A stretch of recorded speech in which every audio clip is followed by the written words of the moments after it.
Amen. Okay, நாங்கள் தேவராஜ்யத்தை குறித்து கற்றுக்கொண்டு வருகிறோம். Le pasteur nous enseigne par rapport au royaume de Dieu. ஆகவே நான் சொன்னது போல போன முறை அதுக்கு முதல் முறையும் மறைமுகமா எல்லாவற்றையும் தேவன் தான் ஆளுகை செய்கிறார். De manière implicite, c'est Dieu qui gouverne, qui a l'autorité sur toutes choses. பல வசனங்கள் எடுத்து காண்பித்தேன். Il vous a montré par des versets. அது மிக முக்கியமான வசனம் நீங்க எடுக்க 103வது சங்கீதத்துல 19 சொல்லுது, அவர் வானங்களிலே தன் சிங்காசனத்தை ஸ்தாபித்தார், அவருடைய ராஜரீகம் சர்வத்தையும் ஆளுகை செய்கிறது.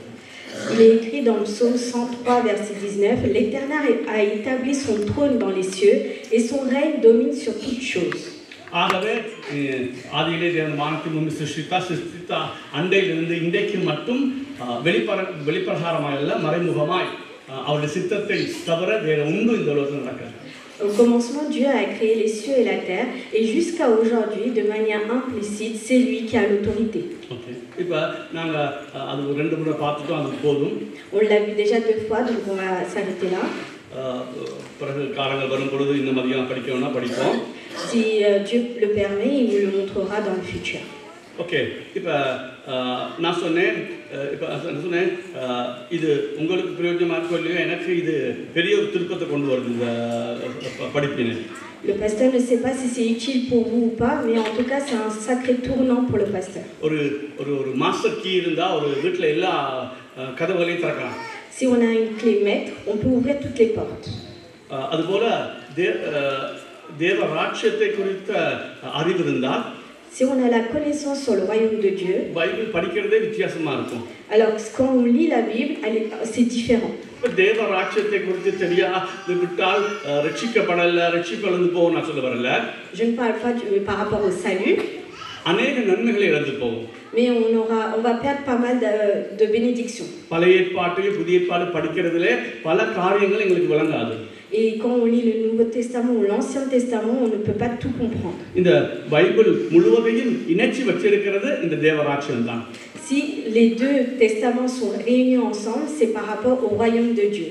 நான் சொன்னேன் ஆதியிலே தேவன் வானத்தை பூமி சிருஷ்டித்தார். Au commencement, Dieu a créé la terre et les cieux. ஆதாமை சொன்னாரு, நீங்க எடுக்காதீங்க, ஆதியாகமம் 1:26, 28, 2லையும் சொல்லப்பட்டிருக்கிறது, நீங்க இந்த உலகத்தை ஆண்டு கொள்ளுங்கள். Il est écrit dans Genèse chapitre 1 qu'il a demandé aux hommes et à Adam de dominer sur toutes choses sur cette terre. நான் சொன்னேன் போன முறை, ஆதாம் ராஜாவாகவும் தேவன் ராஜாவாகவும் ஆண்டு கொண்டு வந்தாங்க. Adam était un roi et le Seigneur est le roi des rois. ராஜ்யத்தை அவன் பாவம் செய்த நிமித்தம் இழந்து போனான். Et Adam et les hommes ont perdu son royaume car ils ont péché. அது பிசாசு கையில் கொடுக்கப்பட்டது. Et du coup, c'est tombé dans les mains de Satan. நான் திரும்ப சொல்றேன், நல்லா கவனிங்க. பிசாசு கையில் அது கொடுக்கப்பட்டிருந்தாலும் இன்னும் இந்த உலகத்தை மறைமுகமாய் தேவன் தான் ஆளுகை செய்து மறந்து போவாதீங்க. Même si ce royaume est tombé un peu dans les mains de Satan, celui qui domine cette terre de manière implicite, c'est Dieu. ஆகவே நீங்க பாருங்க, அப்ப அந்த ஆதாம் இறந்து போனார். ஆண்டவர் வாக்குத்தத்தம் பண்ணினாரு ஆதியாகமம் 3:15, மீண்டும் நான் அந்த ராஜ்யத்தை தருவேன், அதாவது பிசாசு தலையை நசுக்கி மீண்டும் அந்த ராஜ்யத்தை உங்களுக்கு தருவேன். On voit dans Genèse chapitre 3 que malgré que Adam a perdu le royaume, que Dieu va lui rétablir, il va lui remettre ce royaume entre ses mains. தேவராஜ்யம் எவ்வளவு முக்கியம் என்பதை கவனித்து கொண்டே வாங்க. Soyez vigilants que le royaume des cieux est très important. நான் பிறகு எடுத்து காட்டுறேன். அப்படியே நான் சொன்னேன், ஒரு ராஜா வருவான்னு சொன்னாங்க. Il y a un roi qui va arriver. பழைய ஏற்பாட்டை அவங்க மேசியான்னு நம்பினாங்க. Dans l'Ancien Testament, il disait que c'était le Messie. அவருடைய ராஜ்யம் என்றென்றைக்கு இருக்குன்னு சொல்லப்பட்டிருக்கிறது. Et que ce royaume va vivre éternellement. பல இடத்துல தாவீதின் ராஜ்யம் நித்தியமா நடக்கும் சொல்லப்பட்டிருக்கிறது. Et dans certains passages, il y a marqué que le royaume de David va être établi de manière éternelle. ஆனா தாவீது செத்துட்டான். Mais Daniel est parti. ஆனா அங்க சொல்லப்பட்டது தாவீது அல்ல, தாவீதின் வம்சத்தில் வருகிற ஒருவர் நித்தியமாய் ராஜாவாய் இந்த உலகத்தில் இருப்பார். Mais ce n'est pas David lui-même, mais les générations futures de sa part qui vont dominer le futur royaume. நான் சொன்னேன், பழைய ஏற்பாட்டிலே பார்க்க போறோம், கொஞ்ச நாள் பார்க்க போறோம். பழைய ஏற்பாட்டிலே ராஜா மட்டுமல்ல, நித்தியமான ராஜ்யத்தை மட்டும் சொல்லப்படவில்லை, அந்த ராஜ்யம் எப்படி நடக்கும்னு கூட பல இடங்களிலே சொல்லப்பட்டிருக்கிறது. Dans l'Ancien Testament, on ne parle pas seulement du royaume, mais comment il va venir s'installer sur cette terre. அப்போ புதிய ஏற்பாட்டில் வரும் பொழுது Quand on vient dans le Nouveau Testament, இயேசுநாதர் சொல்றாரு ராஜ்யம் சமீபித்திருக்கிறது. Jésus dit que le royaume des cieux est proche. Okay, இப்போ சில காரியங்களை நான் தெளிவுபடுத்திருக்கேன். Là, je vais vous montrer de manière explicite. சரி, அது பிறகு பார்ப்போம். பாருங்க, நான் சொன்னேன் மார்க்கு, லூக்கா, மத்தேயுவில் அதிகமாக தேவராட்சியத்தை குறித்து வருது. On peut voir dans les évangiles de Marc, Matthieu, qu'on parle souvent du royaume des cieux. நான் சொன்ன கிட்டத்தட்ட தேவராட்சியம் மார்க்குல மட்டும் 14 தடவையும், மார்க்குல 14 தடவையும், dans le Marc chapitre 14, லூக்ல 32 தடவையும், dans le Luc chapitre 32, மத்தேயு 33 தடவையும், dans le Matthieu chapitre 33, தேவனுடைய ராஜ்யம் சொல்லி இன்னொரு 4 தடவை வருது. et on voit qu'il parle du royaume des cieux. அப்ப எவ்வளவு முக்கியத்துவம்? Vous voyez l'importance de ce royaume? யோசிச்சு பாருங்க. Réfléchissez un peu. ஆனா நாங்க அநேகர் இந்த ராஜ்யத்தை குறித்து சிந்தையே இல்லாம இருக்கோம். Mais beaucoup d'entre nous, on n'y pense pas. ஆனா நீங்க பயப்படாதீங்க. சில பேர் நீங்க நேரடியா ஆனா அது நல்லது, நேரடியா ராஜ்யத்தை பத்தி பேசுறது நல்லது. அதான் தான் இவ்வளவு பேச தொடங்கி இருக்கிறேன். Ne craignez pas, il est important de comprendre ce qu'est le royaume des cieux. நீங்க அறியாமையே அந்த ராஜ்யத்தை பத்தி சிந்திச்சிருக்கீங்க. ஆனா அந்த ராஜ்யம் வந்து சரியா அந்த பேரை உங்களுக்கு சொல்ல தெரியல. Vous aviez une connaissance, mais vous ne compreniez pas vraiment que c'était le royaume des cieux. Ok. Ils ont parlé autant de choses sur le royaume.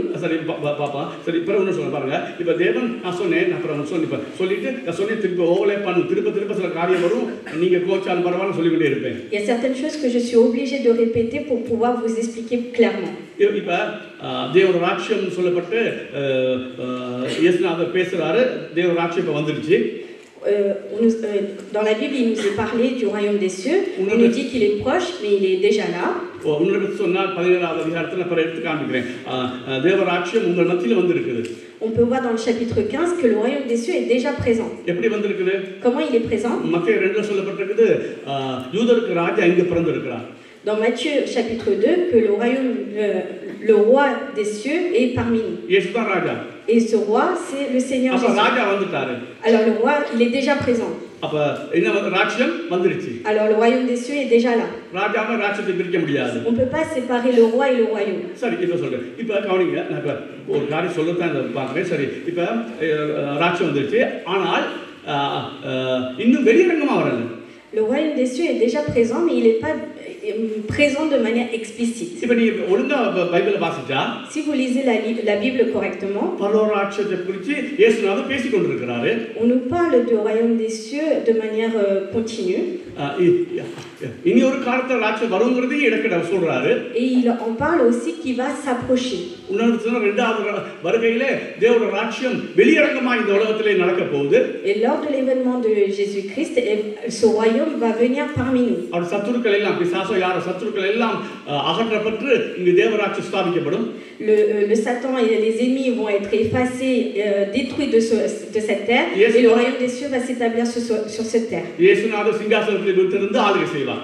Et il va s'asseoir sur son trône et il va dominer sur la terre. ஆனால் அவர் சொல்றாரு, எடுக்காதீங்க, 19வது அதிகாரம் லூக்காவுல, dans Luc chapitre 19, அவங்க சீக்கிரமான ராஜ்யம் வரும்னு நினைச்சபடினால ils ont pensé que le royaume des cieux est proche. அவங்க வழங்கப்படுத்துறாரு. Et alors il leur explique. ஒரு கதை சொல்றாரு. Il leur dit une histoire. ஒரு ராஜா தூர தேசத்துக்கு போய் வர போறாரு தன் ராஜ்யத்தை பெற்றுக்கொண்டு. Il parle d'un roi qui va partir dans un pays très lointain et qui va revenir. அப்ப என்ன சொல்றாரு? நீங்க நினைக்கிற மாதிரி இப்ப ராஜ்யம் வராது. Alors de manière comme vous le comprenez aujourd'hui, il va pas venir tout de suite. ஏன்னா ராஜா தூர தேசத்துக்கு போறாரு. Parce que le roi il est parti dans un pays lointain. அவர் வரும்போது ராஜ்யத்தை கொண்டு வருவார். Et quand il va revenir avec son royaume. அப்ப யார் அந்த ராஜ்யத்தை ஏற்றுக்கொள்ள மறுக்கிறாங்களோ எல்லாத்தையும் வெட்டி போட்டுட்டு ராஜா ஆளுகை செய்வார் சொல்றாரு. Et à ce moment-là, tous ceux qui ne croient pas, ça va s'établir quand même ce royaume des cieux. அதே வேளையில அவர் இனி வருகிற அந்த மகிமையான ராஜ்யத்தை பற்றி பேசுறதை விட, au lieu de parler de ce royaume de gloire, அவர் இன்னொரு காரியத்தை பேசுறாரு. il parle d'une autre chose. அடிக்கடி நீங்க சொன்னா பாபா பரலோக ராஜ்யத்தை ரகசியத்தை பற்றி பேசுறாரு. Il parle du royaume des cieux et les secrets qui vont avec. ரெண்டு விதமான ரகசியம் இருக்குது. அது ஒன்ற பிறகு பாப்பா. இப்போ நான் சொல்றேன். நான் il y a deux sortes de secrets, mais je vais vous en parler d'un aujourd'hui.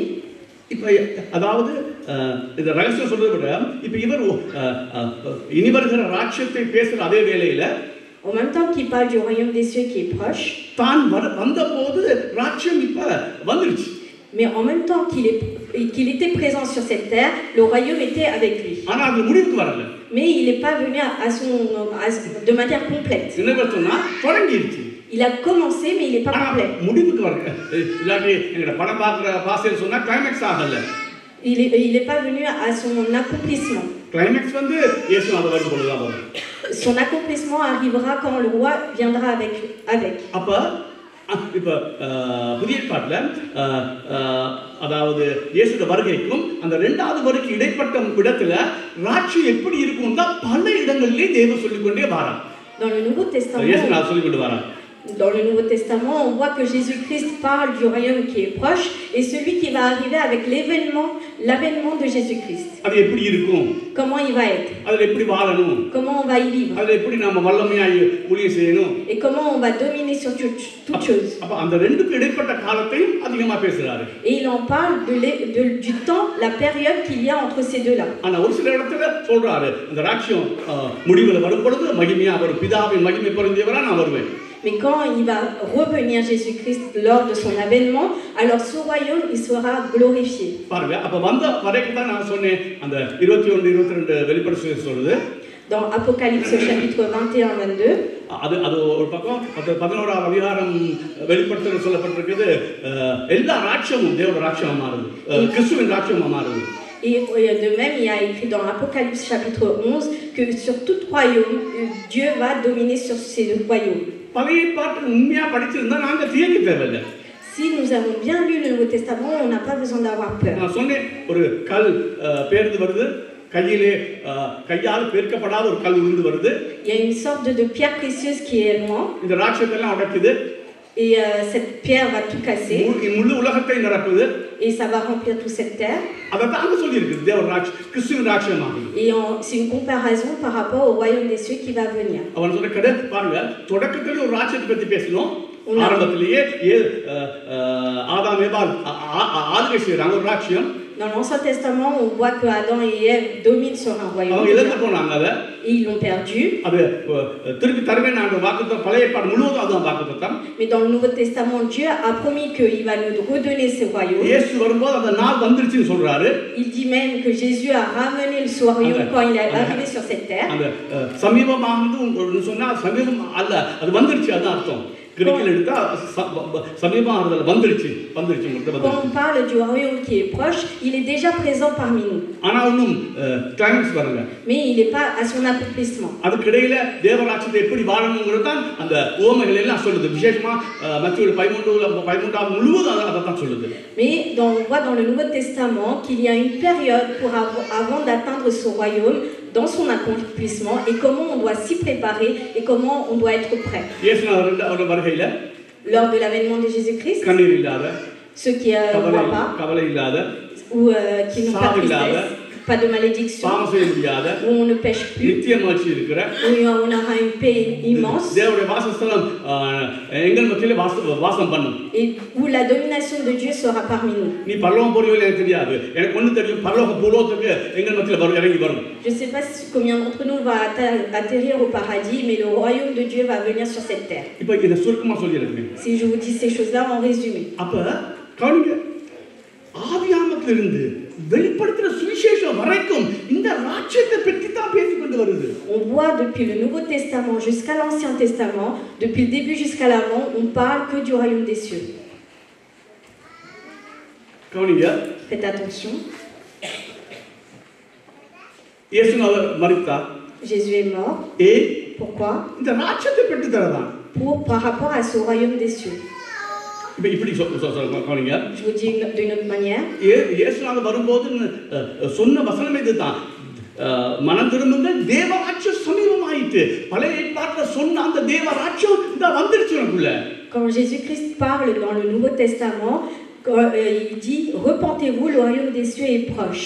Et c'est le royaume des cieux qui est déjà parlé dans l'Ancien Testament. நான் சொல்றேன் தொடங்கி முடியும் மட்டும் என்ன சொல்லப்பட்டிருக்குதுன்னா ராஜ்யத்தை குறித்து. Du premier mot jusqu'au dernier mot de la Bible, il n'est parlé que du royaume des cieux. அப்ப இயேசுநாதர் ஏன் வந்தார்? Pourquoi Jésus est venu sur terre? ராஜ்யத்தை திருப்பி வாங்கி தர. Par rapport qu'il nous a promis de nous redonner ce royaume. ஆனா ராஜ்யத்தை திருப்பி தர வேணும்னு சொன்னால் ராஜ்யத்துக்குரிய சப்ஜெக்ட் வேணும். அதாவது ராஜ்யத்தை வாழக்கூடியவங்க வேணும். Pour vivre et dominer sur ce royaume, il faut des personnes adéquates pour gouverner. அப்ப இயேசு ஏன் வந்தார்? Pourquoi Jésus est mort? என்னுடைய தனிப்பட்ட பாவம் மன்னிக்கப்பட மட்டுமல்ல. C'est pas seulement pour pardonner nos péchés. நீதிமானாக்கப்பட மட்டுமல்ல. Ce n'est pas seulement pour nous justifier. நான் மறுபடி பிறக்க மட்டுமல்ல. C'est pas pour nous renouveler. பரிபூர்ண ஜீவனை பெற மட்டுமல்ல. Ce n'est pas seulement pour obtenir la vie éternelle. இதெல்லாம் தனிப்பட்ட முறையில் அவசியமானது. Ces choses-là sont personnellement très importantes. தனிப்பட்ட முறையில் இது வெளியேறப்பட்டது. Chaque chose individuelle est très importante. ஆனா இதெல்லாம் ஏன் செய்தா? Pourquoi il a fait toutes ces choses? சொல்லுங்க. தேவ ராஜ்யத்துக்குள்ள போகணும்னா நீ நீதிமானா இருக்கணும், நீ பாவ மன்னிக்கப்பட்டிருக்கணும், அல்ல நீ மறுபடி பிறந்து இருக்கணும், அல்லது நீ நித்திய ஜீவனை பெற்று இருக்கணும். அப்பதான் நீ தேவ ராஜ்யத்துக்குள்ள போக முடியும். Pour accéder à ce royaume des cieux que Dieu nous a préparé, il faut qu'on soit pardonné de nos péchés, qu'on soit justifié et qu'on ait une vie éternelle. அப்ப நல்லா கவனிங்க, ராஜ்யத்தை பத்தி பேசணும்னா ராஜாவை விட்டுறக்கூடாது. எங்களுடைய எதா இருந்தாலும் நடுமையும் இயேசு கிறிஸ்து. எல்லாம் நாம சொல்லுங்க. Quand on parle du royaume des cieux, le plus important, c'est de parler de notre Jésus-Christ qui est notre roi. ராஜ்யத்திலையும் நீங்க வெளிப்படுத்தினது மட்டும் 29 தடவை நினைக்கிறேன் ஆட்டுக்குட்டிங்கிற வார்த்தை வருது. Dans le Apocalypse, je crois que le pasteur pense qu'il y a au moins minimum 29 fois où on parle de l'agneau. உன்னதத்துல 4 ஜீவங்களுக்கும் 24 மூப்பர்கள் மத்தியில் அடிக்கப்பட்ட வண்ணமாய் ஆட்டுக்குட்டியா இருக்கிறாங்க. பரலோகத்திலையும் ஆராதனை ஆட்டுக்குட்டியானவருக்கு தான். On parle que au milieu de 4 êtres vivants, on parle de l'agneau qui est loué à chaque instant. இப்ப நான் ராஜ்யம் அதை வலியுறுத்தி பேசுறேன். நீ ராஜ்யத்தை பிடிச்சு கொண்டு இயேசு விட கூடாது. அந்த ராஜ்யத்துக்கு வரவே இயேசு தான் எங்களுக்கு உதவி செய்கிறார். On parle du royaume des cieux, on médite sur cela, mais sans le roi qui est Jésus-Christ, ce n'est pas la peine. Il faut qu'on a les yeux sur notre Dieu Jésus-Christ. அப்ப நான் சொல்றேன், அதுதான் சொல்றேன். இந்த சபையில ஒரு சிலர் இருக்கிறீங்க, நீங்க ஒருவரோட பழகிறது இல்லை, ஒருவரோடையும் பெருசா கதைக்கிறது இல்லை. இது சரியான முறை அல்ல. Certaines personnes dans l'église, vous n'avez pas des échanges, des relations avec tous les membres de l'église. இயேசு மரித்தது உன்னை தனிப்பட்ட முறையில கொண்டு போக அல்ல, ஒரு ஜனக்கூட்டத்தை தேவ ராஜ்யத்துக்கு கொண்டு போக. Ce n'est pas toi individuellement que Dieu veut ramener dans son royaume, mais une nation qui veut préparer pour accéder à son royaume. அப்ப பாருங்க, இனி நீங்க பைபிள் படிச்சு பாருங்க. Imaginez maintenant comment vous allez lire la Bible. இந்த தேவ ராஜ்யம் என்ற கண்ணோட்டத்தோடு கூட நீங்க பைபிள் படிங்க. புதிய ஏற்பாட்டா இருக்கட்டும், பழைய ஏற்பாட்டா இருக்கட்டும், வித்தியாசமா இருக்கும். Quand vous allez lire l'Ancien Testament ou le Nouveau Testament, quand vous méditez avec le royaume des cieux, avec cette pensée-là, ce sera différent. இந்த பைபிளை லேசா படிக்கிறதுக்கு, லேசா விளங்கிக் கொள்றதுக்கு இந்த தேவ ராஜ்யம்ங்கற கீ உனக்கு இருந்தா சரி. Si vous voulez comprendre de manière facile, plus clairement les paroles de Dieu, pensez au royaume de Dieu. நான் ஆண்டவர்கிட்ட போன சொன்னேன், ஆண்டவரே எவ்வளவு கேவலமா இருந்திருக்கிறேன். இத்தனை வருஷத்துல இந்த தேவராஜ்யம் தான் இந்த புத்தகம் முழுவதும் நாங்க தெரியாமையே ரசிக்கப்பட்டிருக்கிறோம், உண்மையா வாழுகிறோம். ஆனா தேவராஜ்யம் தான் இந்த கீ.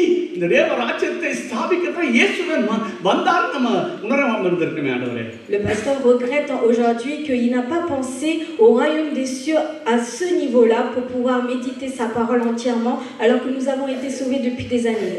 கவனிங்க, இப்ப கவனிங்க. இப்ப நான் சொன்னானே மார்க்குல 14 தடவையும் மார்க்குல 14 தடவையும், dans Marc chapitre 14, லூக் 32 தடவையும், dans Luc chapitre 32, மத்தேயுல 33 தடவையும், et dans Matthieu chapitre 33. Okay, வந்திருக்கு. C'est écrit. மத்தேயுல பரலோக ராஜ்யம் வருது, சில இடத்துல தேவ ராஜ்யம் வருது, ரெண்டு ஒன்று தான். Quand on parle du royaume des cieux et du royaume de Dieu, c'est la même chose.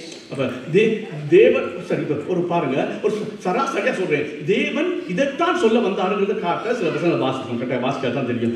எடுத்துக்கொள்வோம். On va lire certains passages pour nous montrer qu'on parle du royaume des cieux clairement. Matthieu 4:17, dans chapitre 4 verset 17. முதலாவது 3:2 வாசிப்போம். மத்தேயு 3:2. Chapitre 3 verset 2. எவ்வளவு முக்கியத்துவங்களை பாருங்க. நீங்க இவ்வளவு காலம் பார்க்காட்டி இனி இந்த கண்ணோட்டத்தோட வாசிங்க. உங்களுடைய பைபிளே ஒரு புது பைபிள் வாங்கி வாசிச்ச மாதிரி இருக்கும். Quand vous allez lire la Bible, maintenant ça va être un nouveau livre pour vous quand vous allez méditer avec le royaume de Dieu. OK, வாசிங்க. Il disait, repentez-vous car le royaume des cieux est proche. மனதிரும்புங்கள், பரலோக ராஜ்யம் சமீபித்திருக்கிறது என்று பிரசங்கம் பண்ணினான். Okay 4:17 chapitre 4 verset 17. Dès ce moment, Jésus commença à prêcher et à dire: Repentez-vous car le royaume des cieux est proche. அதுமுதல் இயேசு மனம் திரும்புங்கள் பரலோக ராஜ்யம் சமீபித்திருக்கிறது என்று பிரசங்கிக்க தொடங்கினார். அப்ப இயேசு என்ன பிரசங்கிக்கிறாரு? On voit que Jésus enseigne பரலோக ராஜ்யம் que le royaume des cieux est proche. அப்படி அர்த்தம் என்ன? Qu'est-ce que cela veut dire? எனக்கு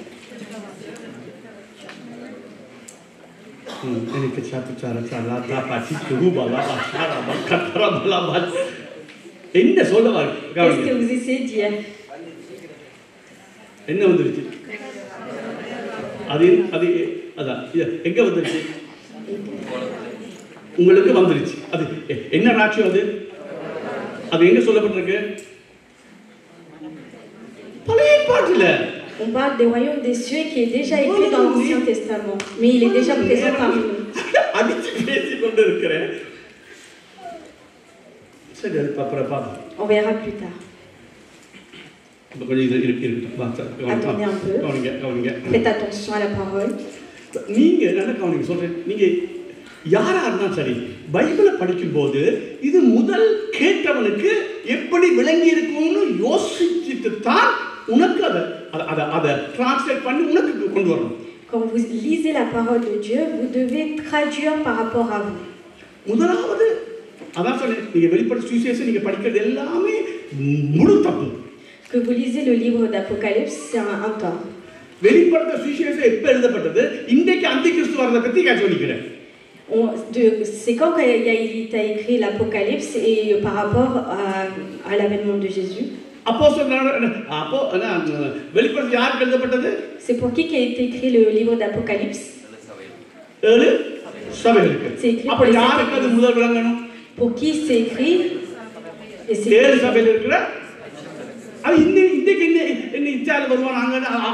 அவனுக்கு தெரியுமா இத்தாலியில் ஒரு நாடு இருக்கு? அப்ப இருந்து இத்தாலி அப்ப அவனுக்கு அமெரிக்காவில் நாடு இருக்க போகுது தெரியுமா அவனுக்கு? C'est les membres de cette église qui doivent comprendre ce qui est écrit pour eux, mais pas c'est pas actuel. America வந்து அந்திகிறிஸ்து வருவான், அங்க இருந்து ஜப்பான்ல இருந்து வருவான், அவனுக்கு தெரியுமா ஜப்பான் நாடு தெரியுமா அவனுக்கு? Est-ce que ceux qui ont écrit ce livre-là, ils ont pensé que l'antichrist vient de Japon? அதாவது இவ்வளவு முக்கா இருக்கும்.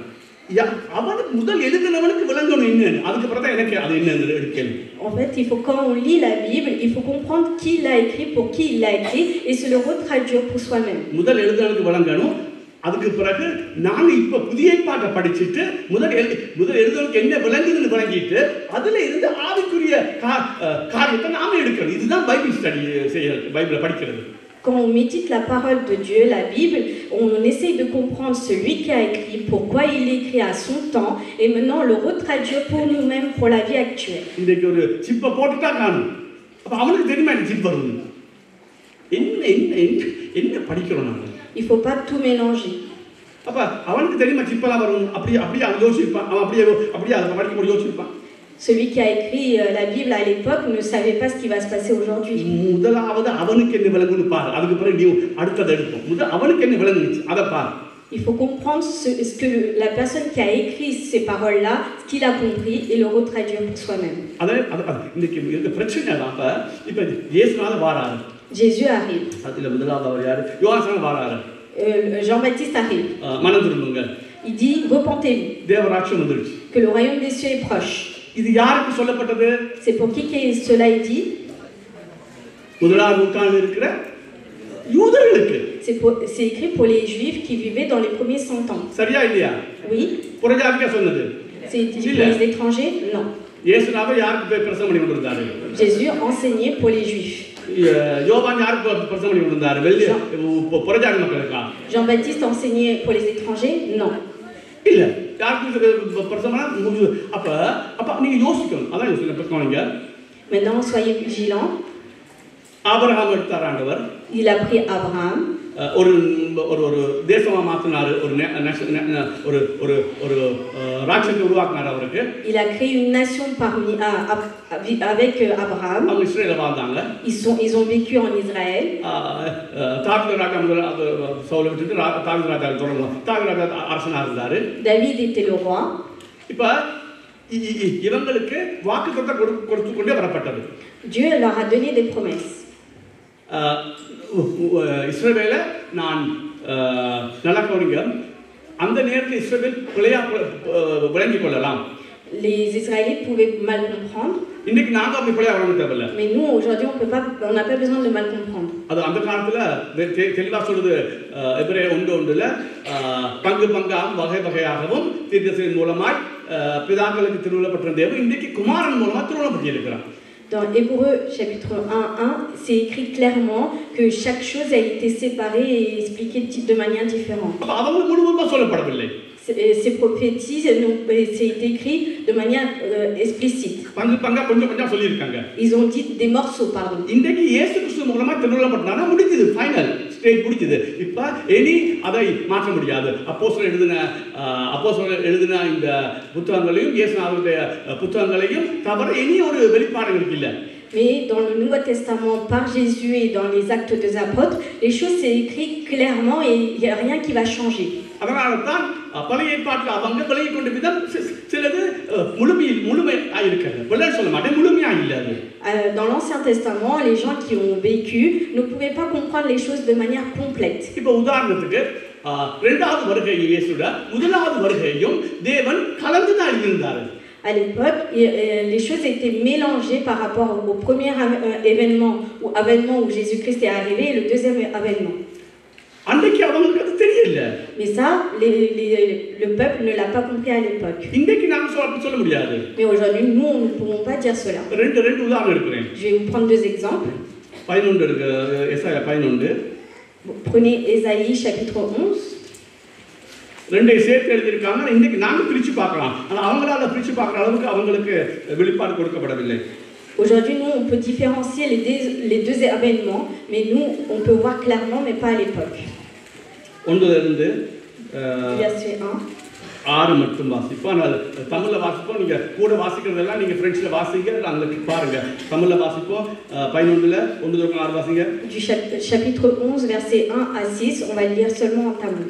ஈசா என்னும் அடிமரத்திலிருந்து ஒரு துளிர் தோன்றி அவன் வேர்களில் இருந்து ஒரு கிளை எழும்பி செழிக்கும்.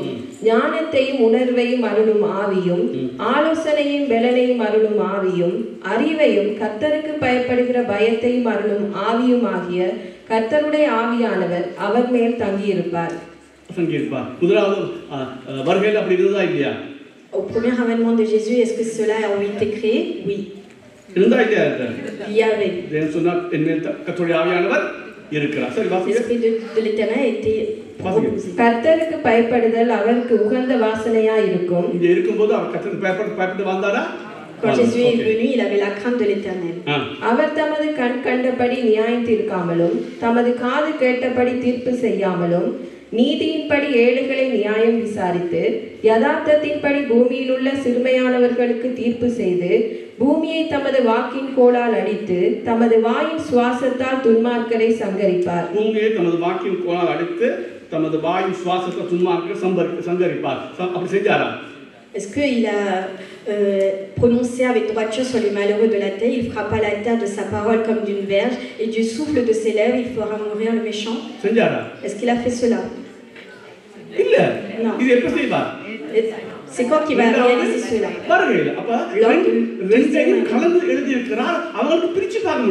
À l'époque, les deux avènements de Jésus-Christ, quand il va venir et celui quand il est arrivé, les deux ont été mélangés. Mais aujourd'hui, nous, on peut comprendre la différence. Chapitre 42. 42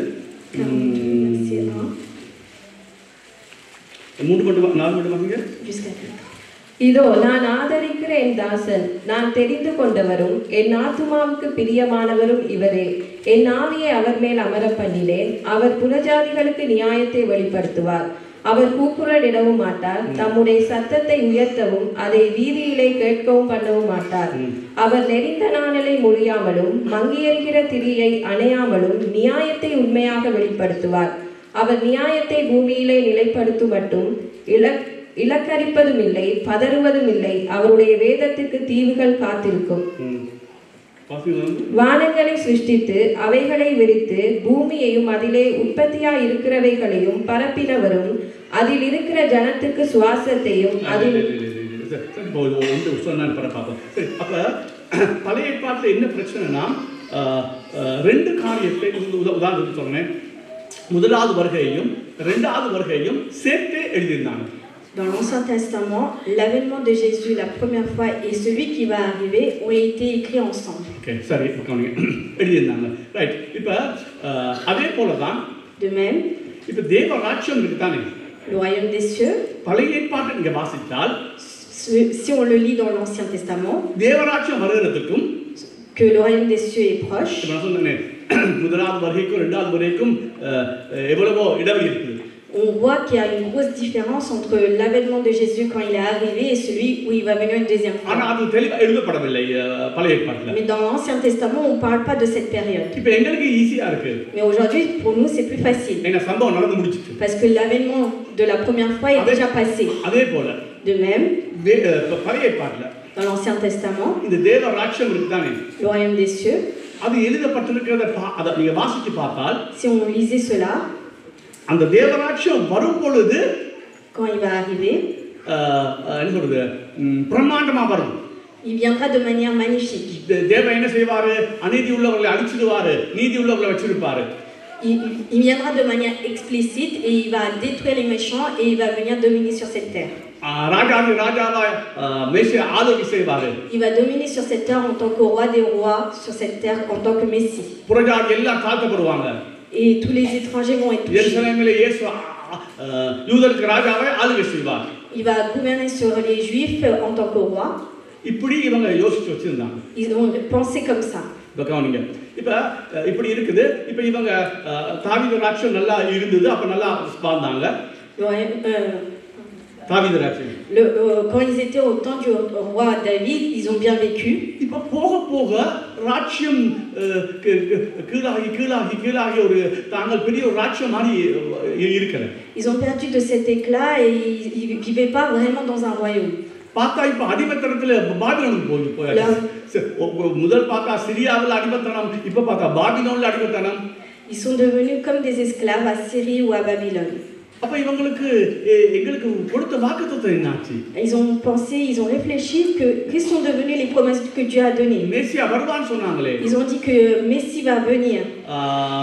சத்துருக்கள் எல்லாம் அகற்றப்பட்டு நாங்க ராஜாவா இருப்போம்னு எழுதி இருக்குது. Que les étrangers vont être détruits et que nous on va dominer sur cette terre. இப்ப இவங்க சத்துரு அகற்றப்பட்டதுன்றையும் பிள்ளையாதான் விளங்கி கொண்டாங்க. Et à ce moment-là, quand les ennemis vont être détruits, ils ont mal compris même ce sens-là. இவங்க நினைச்சாங்க இஸ்ரவேல் சத்துருக்கள், அப்படி சொல்ல ஆண்டவர் புதிய ஏற்பாட்டில் வரும்போது இஸ்ரவேல் சத்துருக்கள் மாத்திரமல்ல தேவனுக்கு விரோதமான எல்லாரையும் அகற்றிட்டு அவர் ராஜாவா இருப்பாங்கிறது தான் அதுல அர்த்தம். Le peuple d'Israël à l'époque a mal compris en se disant que ce sont leurs ennemis de leur pays qui vont être détruits. Mais c'est pas seulement cela, c'est que dans le deuxième événement, il y aura aussi les ennemis de Dieu qui vont être détruits. இப்ப ராஜா வருவான்னு சொன்னாங்க.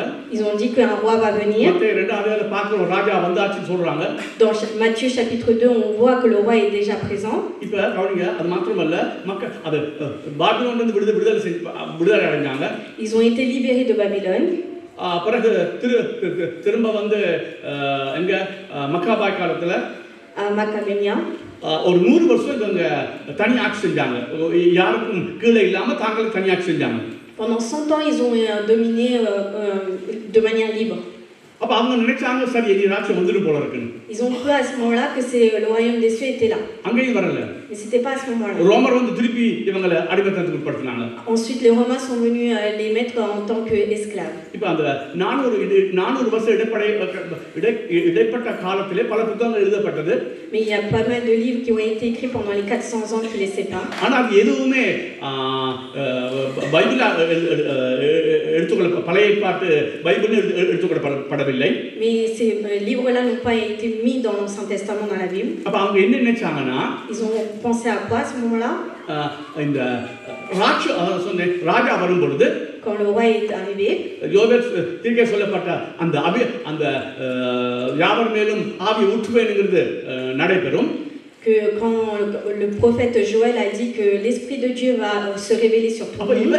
இவங்களோட கற்பனை எல்லாம் ஒரு அதாவது சொன்னானே முதலாவது வருகைக்கும் இரண்டாவது வருகை இடைவெளி இருந்தது போல இயேசுநாதர் முதலாவது வருகைக்கும் தேவராட்சியம் தொடங்குறதுக்கும் அதனுடைய முடிவுக்கும் இடையில இடைவெளி இருக்கும் இவங்களுக்கு கற்பனை பண்ண கூட முடியல.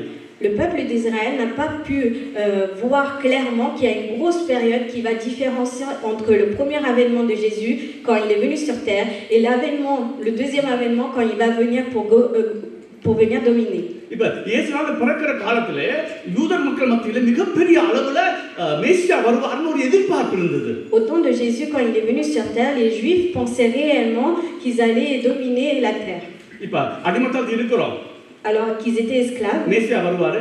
Alors le Messie va arriver. ரோமரெல்லாம் அழிச்சிட்டு alors les Romains vont être détruits.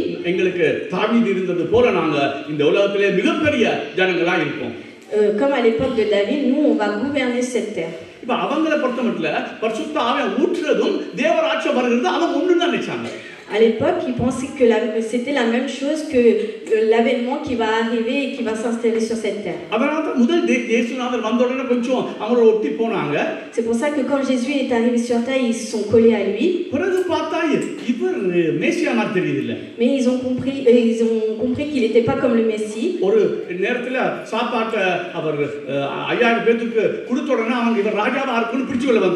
Quand Dieu a accompli un miracle en multipliant pour 5000 personnes à manger, ils ont cru que c'était le Messie.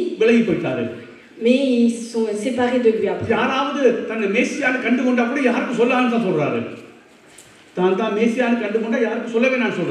En fait, Jésus-Christ a dit que celui qui voit en lui le Messie ne le dit à personne.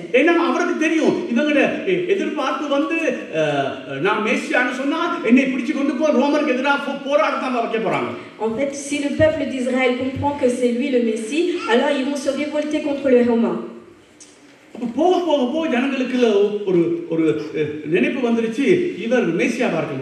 Alors à ce moment-là, le peuple d'Israël a commencé à avoir des doutes en disant est-ce que c'est vraiment le Messie? Pourquoi ça s'est passé comme cela?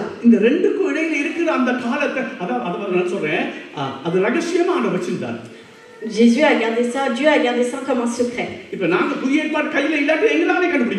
Même nous, aujourd'hui, si nous n'avons pas le Nouveau Testament entre les mains, on n'aurait pas pu comprendre cela.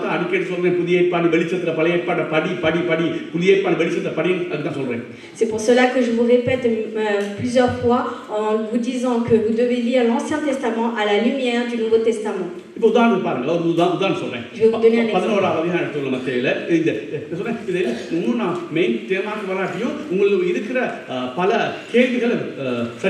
On va lire Matthieu chapitre 11. Aujourd'hui, c'est vrai que je ne peux pas vous dire les choses clairement, mais je donne des réponses à vos questions. Verset 2. Jean, ayant entendu parler dans sa prison des œuvres du Christ, lui fit dire par ses disciples: es-tu celui qui doit venir ou devons-nous en attendre un autre? அத்தருணத்திலே காவலில் இருந்த யோவான் கிறிஸ்துவின் கிரியைகளை குறித்து கேள்விப்பட்டு தன் சீஷரில் 2 பேரை அழைத்து, வருகிறவர் நீர்தானா அல்லது வேறொருவர் வர காத்திருக்க வேண்டுமா என்று அவரிடத்தில் கேட்கும்படி அனுப்பினார். ஏன் அப்படி கேட்டார் யோவான்? Pourquoi Jean-Baptiste a posé cette question? அவர் தான் சொன்னாரு, இவர்தான் எனக்கு பின்னுக்கு வருகிறவர், அவருடைய செருப்புல இருக்கிற வார கூட நான் கலட்டுறதுக்கு தகுதி இல்லை. C'est lui qui disait même que celui qui va venir après lui va apporter le royaume des cieux et qu'il n'était pas capable de mettre ses souliers. நான் தண்ணீர்ல ஞானஸ்நானம் கொடுக்கிறேன், அவர் பரிசுத்த ஆவியானவர் உங்களுக்கு அபிஷேகம் கொடுப்பாரு. Moi je vous baptise aujourd'hui d'eau, mais lui il va vous baptiser d'esprit. ஏனா இப்ப இவருக்கு டவுட் வந்துட்டு. Pourquoi, comment ça se fait qu'il a eu un doute? பாருங்க அடுத்த வரியில இருக்கு. அடுத்த வாசிங்க. On va lire le prochain verset. இயேசு அவர்களுக்கு பிரதியுத்தரமாக, நீங்கள் கேட்கிறதையும் காண்கிறதையும் யோவானிடத்தில் போய் அறிவியுங்கள். இவர் தான் மேசியான்னு சொல்லல, அவர் மேசியா இல்ல, வேற விஷயம் சொல்றாரு. ஒண்ணு வேணாம், இப்ப நீங்க இங்க என்ன பாக்குற அத போய் அவங்களுக்கு சொல்லு. Il parle pas d'être le Messie ou pas, il leur dit allez apporter à Jean ce que vous entendez et ce que vous voyez. Il faut annoncer ce qu'on voit. On va lire versets 5 et 6. Et les aveugles voient, les boiteux marchent, les lépreux sont purifiés, les sourds entendent, les morts ressuscitent, et la bonne nouvelle est annoncée aux pauvres. Heureux celui pour qui je ne serai pas une occasion de chute. குருடர் பார்வை அடைகிறார்கள், சப்பானிகள் நடக்கிறார்கள், குஷ்டரோகிகள் சுத்தமாகிறார்கள், செவிடர் கேட்கிறார்கள், மரித்தோர் எழுந்திருக்கிறார்கள், தரித்திரருக்கு சுவிசேஷம் பிரசங்கிக்கப்படுகிறது. இப்ப யோவான் கேட்கிறான், வர்றவர் நீர் தானா இல்லாட்டி வேற காத்து கொண்டிருக்கோம் வேணுமா? Jean-Baptiste pose la question, est-ce que celui qu'on attend c'est toi ou on doit en attendre un autre? என்ன சொல்லியிருக்கோம்? Qu'est-ce que Jésus devait répondre? நானா இல்லையா? Si c'était lui ou கேள்வி நீயா இல்லையா? அதான் கேள்வி. La question était simple, est-ce que c'était lui ou pas? அப்ப என்ன சொல்றாரு இவரு? Mais on voit que Jésus répond. போய் அவர் சொல்லு. Dis-lui தெரியுது. Que les aveugles voient. செவிடர்கள் பார்க்கறாங்க, கேக்குறாங்க. Les sourds entendent. மரித்தோர் உயிர்ப்பிக்கறாங்க. Les morts sont ressuscités. அப்ப இவருக்கு தெரியும், யோவான் வந்து பழைய ஏற்பாடு நல்லா தெரியும். Jésus-Christ savait très bien que Jean-Baptiste connaissait l'Ancien Testament. On va lire Ésaïe chapitre 35, verset 5. 35, verset 5. அப்பொழுது குருடரின் கண்கள் திறக்கப்பட்டு செவிடரின் செவிகள் திறவுண்டு போம். Il est écrit que quand le Messie va arriver sur cette terre, alors s'ouvriront les yeux des aveugles, s'ouvriront les oreilles des sourds.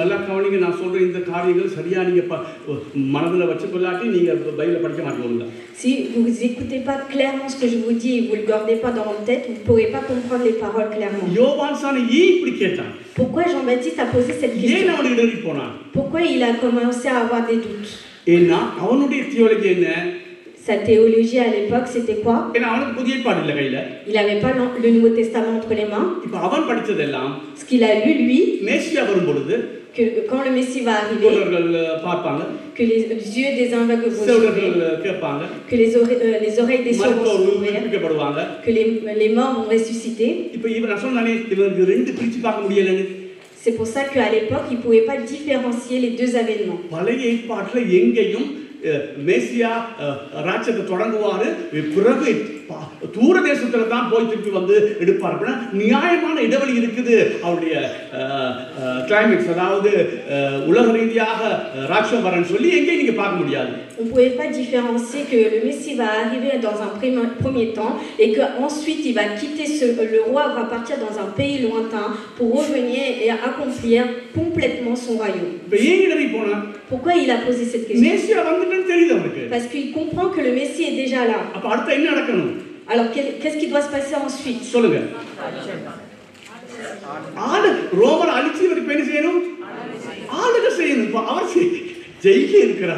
Qu'est-ce qui doit se passer aujourd'hui, ensuite, après son avènement? C'est qu'ils doivent dominer sur les Romains et qu'ils doivent être détruits. Mais là, on voit que Jean-Baptiste était en prison. Je vais vous donner un autre point, vous allez réfléchir. Quand vous lisez l'Ancien Testament, lisez à travers le Nouveau Testament. On voyait que dans l'Ancien Testament,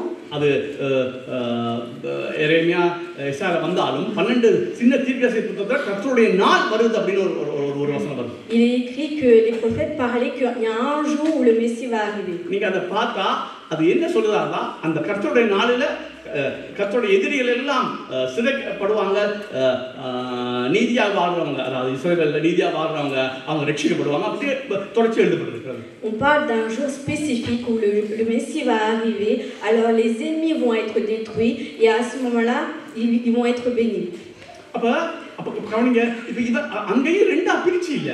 Même à ce moment-là, c'est pas diviser ces choses-là. இப்போ இயேசு வரும்போது சொன்னார், ஒரு வசனம் சொன்னாரு, நான் இப்பொழுது அனுக்கிரக பாருங்க, அந்த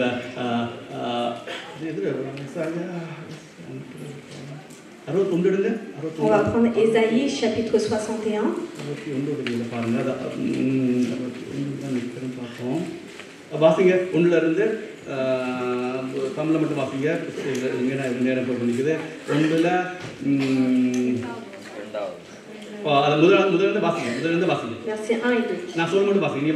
கர்த்தராகிய தேவனுடைய ஆவியானவர் என் மேல் இருக்கிறார். அப்படி வைங்க, அங்க எடுங்க, இது இப்படி எடுத்துக்கொண்டு லூக்கா 4 கையில வச்சுக்கொள்ளுங்க. மாறி மாறி வாசிக்க போறோம். லூக்கா 4வது அதிகாரம். Gardez ce verset dans les mains et prenez en parallèle Luc chapitre 4. நான் இப்ப உங்களுக்கு எப்படி பைபிள் படிக்கிறேன்னு படிச்சு கொடுக்குறேன், அதை பிடிச்சுக்கொண்டு நீங்க தான் படிக்கணும். Je vous enseigne comment lire la parole de Dieu, la Bible, Prenez ça, gardez ça et lisez comme cela. அதை அப்படி வச்சுக்கொள்ளுங்க. நீங்க 61 மட்டும் வாசிங்க. 61 ஒன்று இருந்து வாசிட்டு போங்க. Lisez juste le chapitre 61. அந்த வித்தியாசத்தை காண்பிக்க. கர்த்தராகிய தேவனுடைய ஆவியானவர் என்மேல் இருக்கிறார். சிறுமைப்பட்டவர்களுக்கு சுவிசேஷத்தை அறிவிக்க கர்த்தர் என்னை அபிஷேகம் பண்ணினார். இருதயம் நொறுங்குண்டவர்களுக்கு காயம் கட்டுதலையும், சிறுமைப்பட்டவர்களுக்கு விடுதலையும், கட்டுண்டவர்களுக்கு கட்டவிழ்த்தலை கூறவும். சரி, இது செஞ்சாரா இல்லையா? Est-ce que cela a été réalisé? சரியா? பாருங்க, அது வீடியோ வச்சு சரி நாளைக்கு 4 10 வாசிங்க, 1 வாசிங்க. Luc chapitre 4 verset 10. இல்ல 18. Verset 18. 4:18 லூக்கா. கர்த்தருடைய ஆவியானவர் என்மேல் இருக்கிறார். தரித்திரருக்கு சுவிசேஷத்தை பிரசங்கிக்கும்படி என்னை அபிஷேகம் பண்ணினார். இருதயம் நறுங்குண்டவர்களை குணமாக்கவும், சிறைப்பட்டவர்களுக்கு விடுதலையும், குருடருக்கு பார்வையும் பிரசித்தப்படுத்தவும், நொறுங்குண்டவர்களை விடுதலையாக்கவும், கர்த்தருடைய அனுக்கிரக வருஷத்தை பிரசித்தப்படுத்தவும் என்னை அனுப்பினார் என்று எழுதியிருக்கிற இடத்தை அவர் கண்டு வாசித்து புஸ்தகத்தை சுருட்டி பணிவிடைக்காரரிடத்தில் கொடுத்து உட்கார்ந்தார். ஜெப ஆலயத்தில் உள்ள எல்லாருடைய கண்களும் சொல்றாரு. இப்ப எடுத்துக்கொள்ளுங்க, பாருங்க இந்த 61 2 வாசிங்க. On va relire Ésaïe chapitre 61 verset 2. கர்த்தருடைய அனுக்கிரக வருஷத்தையும் நம்முடைய தேவ நீதியை சரிக்கட்டும் நாளையும் கூறவும், துயரப்பட்ட அனைவருக்கும் ஆறுதல் செய்யவும். பாருங்க இங்க கவனிங்க. இப்ப இதுதான் அவங்களுக்கு பெரிய பிரச்சனை ஆகுது. இப்ப பாருங்க, கர்த்தருடைய அனுக்கிரக வருஷத்தை கூறவும். அனுக்கிரக வருஷம்னா என்ன? Quand on parle une année de grâce de l'Éternel, அனுக்கிரக வருஷம்னா என்ன? அனுக்கிரக வருஷம்னா என்னது? qu'est-ce que cela veut dire? கிருபை வசனம், தயவான நாட்கள் வந்துருச்சு. ஓகே, சரி. une année de grâce, c'est அனுக்கிரக வருஷத்தையும் நம்முடைய தேவன் இப்ப un jour de vengeance de notre Dieu. இப்ப இயேசு இந்த பூமிக்கு வரும்போது, quand Jésus est arrivé sur cette terre, தேவனுடைய அனுக்கிரகம், அந்த ஃபேவரை ஜனங்கள் மத்தியிலே கொண்டு வந்தாரு. il a apporté avec lui sa grâce. கொண்டு வந்தார். இப்ப யோவான் என்ன யோசிச்சிருப்பான்? சரி, இப்ப இவர் வராரு, குருடர் கண்கள் திறக்கிறாரு, எல்லாம் செய்யறாரு, அப்ப அனுக்கிரக வருஷம் வந்துருச்சு. இப்ப அடுத்தது என்ன வரணும்? Jean-Baptiste, quand il a vu que Jésus-Christ a apporté sa grâce et qu'il faisait des miracles, il s'est dit que c'était là l'année de grâce. என்ன வரணும்? Prochainement, qu'est-ce qui va venir? பாருங்க, பைபிளை பாருங்க. தேவ நீதியை சரிக்கற்ற. Ensuite, ce qui doit arriver, c'est un jour de vengeance. அப்ப நீதி சரிக்கறனா இப்போ என்ன செய்ய போறாரு? அதுதான் அந்த பழைய ஏற்பாடு சொல்லப்பட்ட கர்த்தருடைய நாள். இப்போ என்ன செய்ய போறாரு? நல்லவங்களை எல்லாத்தையும் அவர் பக்கமா எடுத்துட்டு இப்ப நீதி சரிக்கட்டி எல்லாத்தையும் நரகத்துக்கு, மீதியாக்க நரகத்துக்கு அனுப்ப போறாரு. On voit qu'il pensait qu'il va garder les justes pour lui et qu'il va détruire les méchants. ஆனா வந்துதா? Est-ce que cela est arrivé?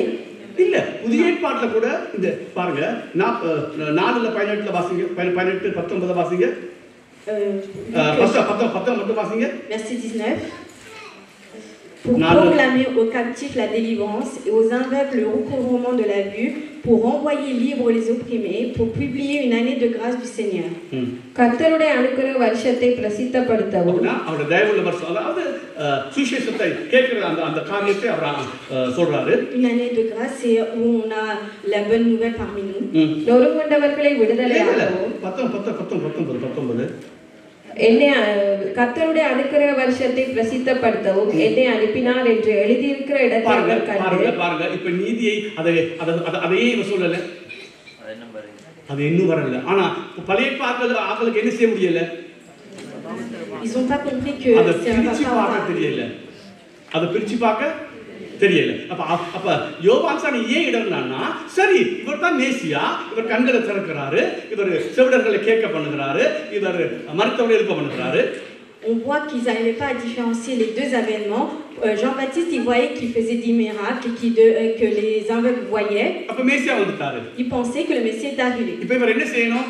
Alors, quelle est la prochaine étape? தங்களுடைய எதிரிகள் எல்லாத்தையும் சாத்திட்டு, il faut que les ennemis soient détruits, நீதியை சரிக்கட்டிட்டு, qu'ils fassent justice, எருசலேமிலே தேவனுடைய ராஜ்யத்தை ஸ்தாபிக்கணும், qu'il ramène une vengeance et qu'il puisse établir son trône au milieu de la terre. ஆனா அது நடக்கல. Mais ça ne s'est pas passé. இப்போ நான் என்ன சொல்றேன்னா, நீங்க பழைய ஏற்பாட்டை சரியா புதிய ஏற்பாட்டின் கண்ணோட்டத்தோடு பார்க்காவிட்டால் பழைய ஏற்பாடு படிக்கல இந்த பிரயோஜனம் உங்களுக்கு வராது. Si vous lisez pas l'Ancien Testament à la lumière du Nouveau Testament, alors vous ne pouvez pas comprendre les profondeurs de l'Ancien Testament. இப்ப அது மத்தேயு 4ல இல்ல மார்க் 1ல 14 வாசிங்க பாருங்க. Marc chapitre 1 les premiers versets. Chapitre 1, verset 14. Après que Jean eut été livré, Jésus alla dans la Galilée, prêchant l'évangile de Dieu. Il disait, le temps est accompli et le royaume de Dieu est proche. Repentez-vous et croyez à la bonne nouvelle. யோவான் காவலில் வைக்கப்பட்ட பின்பு இயேசு கலிலேயாவிலே வந்து தேவனுடைய ராஜ்யத்தின் சுவிசேஷத்தை பிரசங்கித்து காலம் நிறைவேறிற்று, தேவனுடைய ராஜ்யம் சமீபமாயிற்று, மனம் திரும்பி சுவிசேஷத்தை விசுவாசியுங்கள் என்றார். தேவனுடைய ராஜ்யம் என்ன ஆயிடுச்சு சமயம்னா வந்துருச்சு, அச்சான்னா வந்துருச்சு. அப்ப நடக்குங்க. அப்ப யூதர்கள் என்ன நினைச்சிருப்பாங்க? Les Juifs, que pensaient-ils? அதாவது எங்களுடைய பிரச்சனை எல்லாம் தீர போகுது, que leurs problèmes vont être réglés, que les royaumes vont perdre, தேவராட்சியம் வரப்போகுது, que le royaume des cieux est proche, யூதர்கள் ஆளுகை செய்ய போறாங்க, que les Juifs vont dominer, எல்லா பிரஜாதியும் தாழ்த்தப்படும், que les ennemis vont être détruits, எருசலேமிலே இயேசு ஆளுகை செய்வார், மேசியா ஆளுகை செய்வார், que le Messie va gouverner sur Israël, நாங்க இந்த உலகத்திலேயே மிகப்பெரிய மக்களாய் வாழ போறோம், et que le peuple d'Israël sera un peuple élevé par rapport aux autres. பழைய ஏற்பாட்டிலே பல இடத்துல பல இடத்துல புறஜாதியும் சேர்ந்து தான் ஆழ்வான்னு போட்டிருக்குது. ஆனா இவரோட கண்கள் மறைக்கப்பட்டு இருந்திருக்கு வாசிக்கும் போதெல்லாம். Dans l'Ancien Testament, il est aussi écrit que les étrangers vont gouverner avec eux, mais ils n'ont pas vu cette clarté. பாருங்க, அவங்க புறஜாதியை நாய்னு சொல்லி தான் பழக்கம். À l'époque, ils pensaient mal des étrangers. அதனால எங்க புறஜாதிக்கு எழுதப்பட்டிருக்கு புறஜாதி சேர்ந்து தான் ஆளுகை செய்வான்னு. ஆனா அவங்களோட கண் திறக்கப்படல. Les étrangers aussi vont gouverner avec le peuple d'Israël, mais cela ils n'ont pas vu à leur moment. அவங்க என்னன்னா, நாங்க எருசலேமில் ஆளுகை செய்வோம், மற்றவங்க எல்லாம் தாழ்த்தப்பட்டிருப்பாங்க, மேசியா எங்களை தான் ஆளுகை செய்வார். அதுதான் அவருடைய காரியம். Ils pensaient que le Messie va gouverner sur Israël et qu'ils vont dominer avec Dieu, mais que les étrangers vont être comme des esclaves. இதனால தான் யூதர்கள் இயேசுவை மேசியா ஏற்றுக்கொள்ள மறுத்தாங்க. C'est pour ça que les எல்லாரும் அல்ல பொதுவா ஏற்றுக்கொள்ள மாட்டாங்க. ஒரு குறிப்பிட்ட ஜனம் மட்டும்தான் அவரை மேசியா ஏற்றுக்கொள்றாங்க. Beaucoup de peuples de juifs ont du mal à accepter cela, mais que certains ont accepté. இப்ப ஒரு குறிப்பிட்ட அளவு காலம் இவர் யூத மத்தியில் பேசிட்டு பிறகு இவர் முதலாவது இவர் பேசும்போது உவமையா பேசல. Jésus, quand il est arrivé, il a parlé au peuple juif, mais de manière claire. தெளிவா பேசினாரு. Il leur a parlé clairement. ஆனா இது கடினப்பட்டுக்கொண்டே போறது பார்த்தாரு. Mais il a vu que leur cœur s'endurcissait. அதுக்கு பிறகு எல்லாம் இவர் உவமையா பேசுறாரு. Et à partir de là, il a commencé à cacher les choses et de raconter des histoires. உவமையா பேசினா என்ன நடக்கும்னா, si on raconte de manière யாருக்கு அது வெளிப்படுத்த வேணுமோ அது வெளிப்படும், யார் மனதை இறுக்கி வச்சிருக்கானோ அவனுக்கு அது வெளிப்படாது. Quand on raconte les choses de manière implicite, à ce moment-là, celui qui doit comprendre comprendra, mais les autres ils auront du mal. Okay. அப்ப இதுதான் இந்த யூதர்களுக்கு வந்த பிரச்சனை. C'est ça le problème qu'ont connu le peuple juif. அந்த முதலாவது இரண்டாவது இடைப்பட்ட காலத்தை அவங்களால புரிந்து கொள்ள முடியல. Ils ont eu du mal à comprendre entre les deux avènements de Jésus-Christ. இந்த 13 அதிகாரம் முழுவதிலும் மத்தேயுல இந்த முதலாவது வருகைக்கும் இரண்டாவது வருகைக்கும் அல்லது அந்த தேவராட்சியம் தொடங்கிச்சு, தேவராட்சியம் முற்றுமுழுதாய் பார்க்கத்தக்கதா வருகிற காலத்துக்கு இடைப்பட்ட காலத்திலே எப்படி இந்த தேவராட்சியம் இருக்குங்கிறது தான் சொல்லப்படுகிறது. Dans Matthieu chapitre 13, on voit les deux avènements de Jésus-Christ et comment le royaume des cieux a commencé avec l'avènement de Jésus-Christ la première fois et comment il va s'accomplir complètement plus tard et la période qui est entre les deux. Vous voyez comment est important le royaume des cieux, il va vous le montrer encore.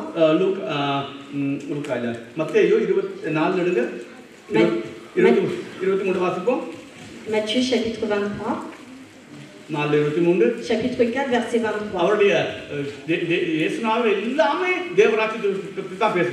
Jésus a parlé seulement du royaume de Dieu.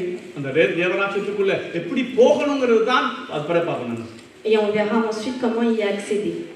Jésus parcourait toute la Galilée, enseignant dans les synagogues, prêchant la bonne nouvelle du royaume et guérissant toute maladie et toute infirmité parmi le peuple. பின்பு இயேசு கலிலேயா எங்கும் சுற்றி நடந்து அவர்களுடைய ஜெப ஆலயங்களில் உபதேசித்து ராஜ்யத்தில் சுவிசேஷத்தை பிரசங்கித்து ஜனங்களுக்கு உண்டாயிருந்த சகல வியாதிகளையும் ராஜ்யத்தில் சுவிசேஷம் ராஜ்ய சுவிசேஷம் என்ன ஒரு நாள் வருது தேவன் எங்களை ஆளுகை அதான் ராஜ்யத்தின் சுவிசேஷம். Quelle est la bonne nouvelle du royaume? C'est que Dieu va être parmi nous, le Messie va gouverner, va dominer sur cette terre. ஒரு நாள் வருது நாங்கள் பார்க்கத்தக்கதாகவே தேவன் இந்த உலகத்தை ஆளுகை செய்வார். Un jour qu'on puisse voir de nos propres yeux que le Messie va gouverner sur cette terre. இது உங்களுக்கு பிரச்சனையா இருக்கலாம் எங்களுக்கு, ஆனா அவங்களுக்கு பிரச்சனை இல்லைன்னா அவங்க இஸ்ரவேல் எப்பயுமே நினைச்சாங்க தாங்கள் தான் விளையாண்டாங்க தாங்கள் தான் இந்த உலகத்தை ஆளுகை செய்வோம். அப்போ அந்த ராஜ்யத்தை குறித்து ஒரு அறிவு இருந்தது, சாடியான அறிவு. On peut avoir du mal à l'accepter aujourd'hui, mais le peuple d'Israël, il avait déjà une notion, il le comprenait déjà. 9:35 வாசிப்போம். Chapitre 9. சில இடங்கள் மட்டும் காட்டுறேன். ஏன் இந்த ராஜ்யம் முக்கியம்னா முழு பைபிளும் ராஜ்யத்தை பற்றி தான் இருக்கு. Verset 35. Jésus parcourait toutes les villes et les villages, enseignant dans les synagogues, prêchant la bonne nouvelle du royaume et guérissant toute maladie et toute infirmité. பின்பு இயேசு சகல பட்டணங்களையும் கிராமங்களையும் சுற்றி நடந்து ஜெப ஆலயங்களில் உபதேசித்து ராஜ்யத்தின் சுவிசேஷத்தை பிரசங்கித்து ஜனங்கள் ராஜ்யத்தின் சுவிசேஷத்தை இயேசுநாதன் நீங்க நாங்க எப்படி நீங்க மிஸ் பண்ண தெரியாது, நான் மிஸ் பண்ணிட்டேன். இது படிக்கும்போது எனக்கு அதிசயமா இருக்கு, எப்படி மிஸ் பண்ணணும், இது எப்படி மிஸ் பண்ண முடியும்? Là c'est écrit clairement que Jésus prêchait la bonne nouvelle du royaume et il est étonné d'avoir lu ces versets-là mais pas avoir médité aussi profondément sur le royaume de Dieu. C'est la bonne nouvelle du royaume.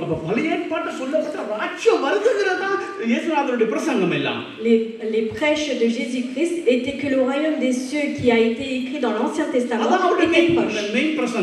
Ces prêches principales étaient seulement sur le royaume des cieux.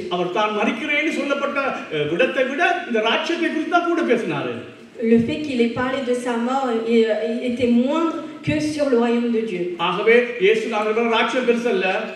Le royaume des cieux est important.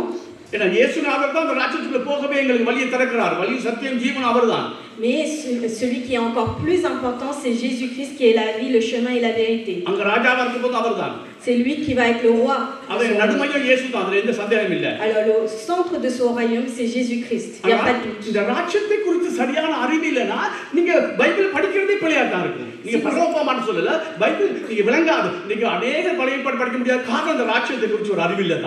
Si vous avez du mal à comprendre par rapport au royaume, c'est que en fait on met pas la connaissance de l'Ancien Testament à la lumière du Nouveau Testament.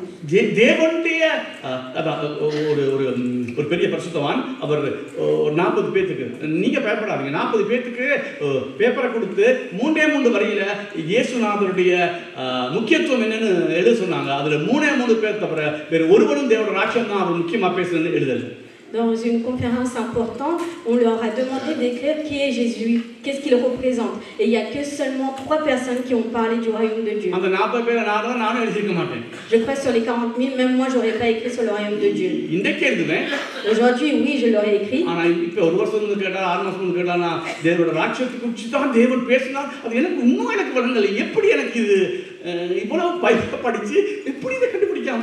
Le pasteur est encore étonné comment il n'a pas pu méditer par rapport au royaume alors qu'il est écrit explicitement du début jusqu'à la fin que sur le royaume des cieux.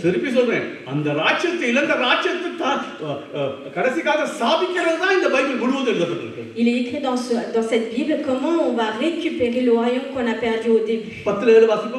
Nous allons lire 10 verset 17. போகையில் பரலோக ராஜ்யம் சமீபித்திருக்கிறது என்று பிரசங்கியுங்கள். Allez prêcher et dites le royaume des cieux est proche. On va prendre le livre de Luc. On va prendre le chapitre 4 verset 43.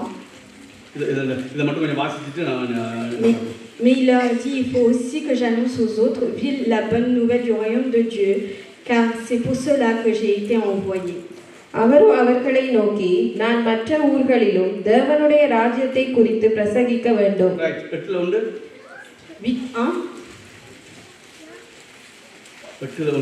Ensuite Jésus allait de ville en ville et de village en village, prêchant et annonçant la bonne nouvelle du royaume de Dieu.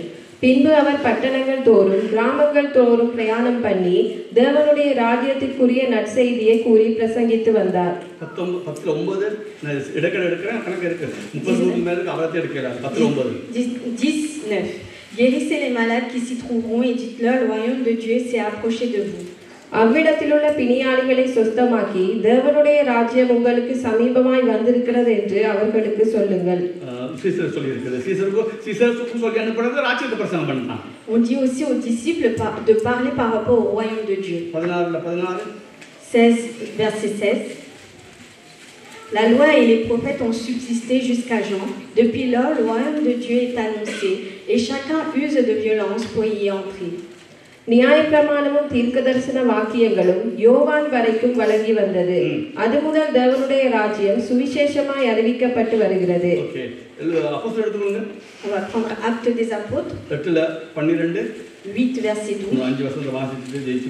On va lire encore 5 versets et on va passer à autre chose. Mais quand ils eurent cru à Philippe qui leur annonçait la bonne nouvelle du royaume de Dieu et du nom de Jésus-Christ, hommes et femmes se firent baptiser. தேவனுடைய ராஜ்யத்துக்கும் இயேசு கிறிஸ்துவினுடைய நாமத்துக்கும் ஏற்றவைகளை குறித்து பிலிப்பு பிரசங்கித்ததை பிலிப்பு என்ன பிரசங்கித்தார் தேவ ராஜ்யத்தை குறித்து அப்போஸ்தலர் 13:6 13:6 Ayant ensuite traversé tout l'île jusqu'à Paros, ils trouvèrent un certain magicien, faux prophète juif, nommé Bar-Jésus. அவர்கள் பாப்போ பட்டணம் வரைக்கும் தீவை கடந்து வந்த போது பரியேசு என்னும் பெயர் கொண்ட மாய வித்தைக்காரனும் 19:8 நம்ம கண் பிரச்சனை இங்க மாறி 19:8 பின்பு பவுல் ஜெபாலயத்தில் பிரவேசித்து தைரியமாய் பிரசங்கித்து 3 மாதமளவு தேவனுடைய ராஜ்யத்திற்கு அடுத்தவைகளை குறித்து சம்பாஷணை பண்ணி புத்தி சொல்லி கொண்டு வந்தார். 3 மாசம் தேவ ராஜ்யத்தை பத்தி பேசலாம். Okay. On voit que Paul a parlé pendant 3 mois sur le royaume de Dieu. 20-25 20-25 இதோ நான் உங்களுக்குள்ளே சஞ்சரித்து தேவனுடைய ராஜ்யத்தை குறித்து பிரசங்கம் பண்ணினதை கேட்டவர்களாகிய நீங்கள் எல்லாரும் இனி என் முகத்தை பார்க்க மாட்டீர்கள் என்று அறிந்திருக்கிறேன். 28 verset 23 Ils le fixèrent un jour et plusieurs vinrent le trouver dans son logis. Paul leur annonça le royaume de Dieu en rendant témoignage et en cherchant par la loi de Moïse et par les prophètes à les persuader de ce qui concerne Jésus. L'entretien dura depuis le matin jusqu'au soir. அதற்காக அவர்கள் ஒரு நாளை குறித்து அநேகம் பேர் அவன் தங்கியிருந்த வீட்டிற்கு அவனிடத்தில் வந்தார்கள். அவன் காலமே தொடங்கி சாயங்காலம் மட்டும் மோசேயின் நியாயப்பிரமாணத்திலும் தீர்க்கதரிசனங்களின் ஆகமங்களிலும் இருந்து இயேசுவுக்கு அடுத்த விசேஷங்களை அவர்களுக்கு போதித்து தேவனுடைய ராஜ்யத்தை குறித்து சாட்சி கொடுத்து விஸ்தரித்து பேசினார். 31 மிகுந்த தைரியத்துடனே தடையில்லாமல் தேவனுடைய ராஜ்யத்தை குறித்து பிரசங்கித்து கர்த்தராகிய இயேசு கிறிஸ்துவை பற்றிய விசேஷங்களை உபதேசித்துக் கொண்டிருந்தான். சரி, நான் சொன்ன போல ஆதியாகமம் தொடக்கம் வெளிப்படுத்தின சுவிசேஷம் மட்டும் இந்த தேவ ராஜ்யத்தை குறித்து தான் பேசுது. Dans la Bible de Genèse jusqu'à Apocalypse, on parle seulement du royaume de Dieu. ஆதியாகமத்தை தேவ ராஜ்யத்தை எழுதிட்டோம். Dans le Genèse, on a perdu ce royaume. Mais Dieu nous a promis qu'il nous le restituerait.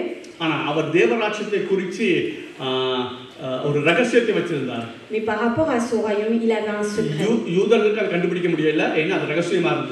Les Juifs n'ont pas pu voir parce que c'était un secret. Les Juifs ont pensé, quand le Messie va arriver, alors le royaume va s'établir, et alors tous les ennemis vont être ébranlés, et que le royaume sur Israël va être établi,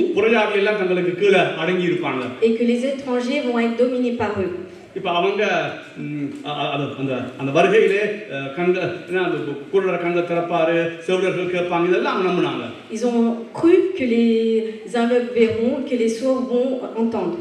அவங்க அதாவது மேசியா வரும் பொழுது என்ன சொல்றது நல்லாக்களை ராட்சத்துக்குள்ளும் மீதியாக்களை கர்த்தருடைய நாளில அவங்களை அழிச்சு போடுவார். Que quand le Messie va arriver, les justes vont être choisis et que les autres vont être anéantis. மேசியா வருகிற அந்த அந்த தேவராட்சியம் வருவார். மேசியா வர்ற ஆண்டைக்கு பரிசுத்தம் ஊற்றப்படுவார். அதுக்கு பிறகு இது ஒரு புதிய யுகமா மாறி போகும், புதிய ஒரு நாடா மாறி போகும், புதிய யுகமா மாறி போகும். Quand le Messie va arriver, alors tout va changer et que les justes vont subsister et dominer avec le Messie. அவங்களால பிரிச்சு பார்க்க முடியாத காரியம், qu'ils ont eu du mal à différencier. ஆவியானவர் ஊற்றப்படுற நாள் வந்து தேவராட்சியம் தொடங்குறதுதான், முடிவல்ல.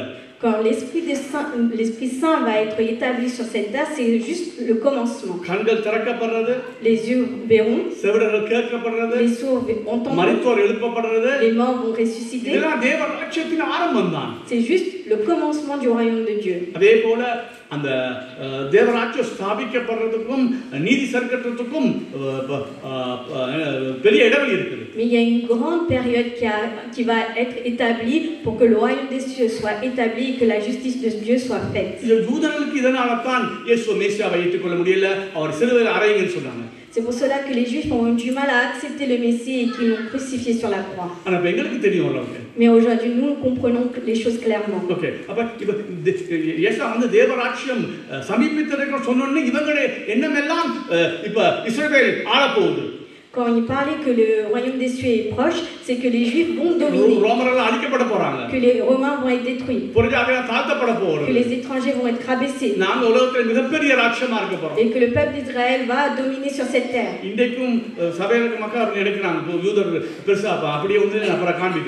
Certains membres de l'Église pensent encore aujourd'hui que le peuple d'Israël est spécial. C'est les personnes qui n'arrivent pas à lire l'Ancien Testament à la lumière du Nouveau.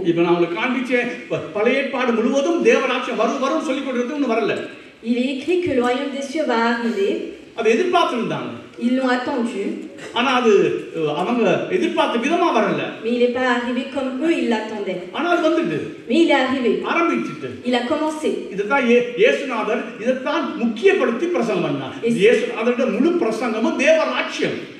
La prêche de Jésus-Christ était seulement sur le royaume de Dieu.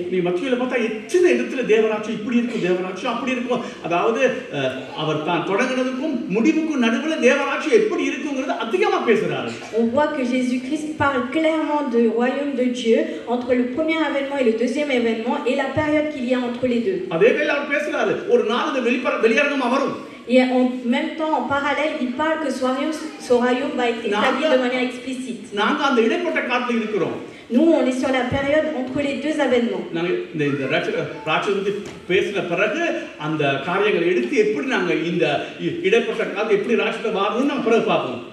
Je vais vous expliquer comment on doit se préparer à vivre entre cette période, entre les deux événements. Et un jour, ce royaume va être établi de manière explicite sur cette terre.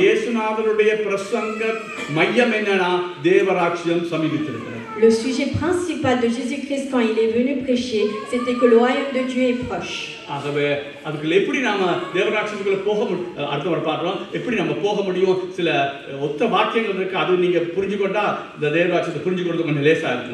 La prochaine fois, je vais vous enseigner comment y accéder à ce royaume de Dieu et je vais vous donner des versets qui permettront de voir clairement pour s'y préparer.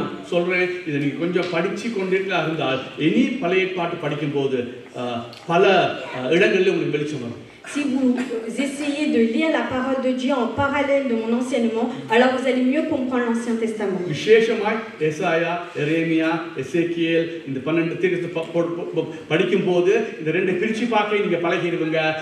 அங்க நான் அடிக்கடி சொல்லுவேன் தானே, அவங்களுக்கு ஒரு நியாய தீர்ப்பை சொல்லிக் கொண்டு வந்துட்டு திடீர்னு ஒரு நல்ல காலத்தை பற்றி பேசுவார். அர்த்தம் அந்த தேவராட்சியத்தை பற்றி அவர் பேசுவார்.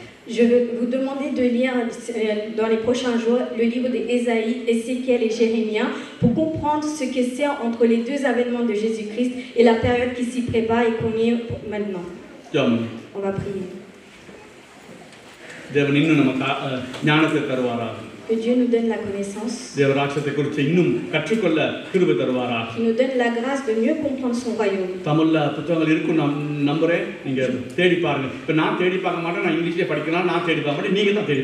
Maintenant, il est temps que vous cherchiez des livres qui concernent le royaume de Dieu. C'est à vous de chercher. Si vous avez soif, alors Dieu va vous rassasier. நான் இப்போ இந்த காலத்துக்குள்ள ஒரு 6-5 புத்தகம் வாசி முடிச்சிட்டேன் இந்த தேவராஜ்யத்தை குறித்து. Ces derniers temps, j'ai au moins lu minimum 5 livres concernant le royaume ஒரு de 10-15 Dieu. வீடியோ கேட்டுட்டேன். J'ai déjà écouté 10 vidéos concernant cela. அப்ப தாகம் இருக்கணும். Il faut avoir la soif. தண்ணீர் ஊற்றுவோம். Alors à ce moment-là, il nous donnera la source. ராஜ்யம் முக்கியம். Le royaume de Dieu est important. ராஜ்யத்தை விட அந்த ராஜா முக்கியம். Mais au-dessus de ce royaume, le plus important, c'est le roi qui est Jésus. அதான் இயேசுநாதர். C'est lui, notre Seigneur Jésus-Christ. அதை கொஞ்சம் பார்ப்போம் பிறகு. Et on va voir cela encore plus ardemment. எப்படி இந்த ராஜ்யத்துக்குள்ள மகிமையான ராஜ்யத்துக்குள்ள எப்படி போகறாங்க? Comment y accéder à ce royaume qui est rempli de gloire?